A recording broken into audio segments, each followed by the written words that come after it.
जय जगन्नाथ। प्रत्येक वर्ष अगस्ट मास 29 तारीख आमर मेजर ध्यानचंद जन्म वार्षिकी से अवसर रे आमर राष्ट्रीय खेल पुरस्कार प्रदान करा जाए। 2024 आमर मेजर ध्यानचंद पुरस्कार 4 जन को मिलता। डी गुकेश, मनु भाकर, हरमनप्रीत सिंह, प्रवीण कुमार।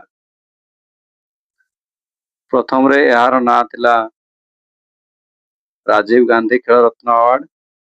यार ना परिवर्तन होता 2021 मसीह। मते कमेंट रे जणेबे प्रथम राजीव गांधी खेल रत्न अवार्ड कहाँ को मिलता। जय जगन्नाथ।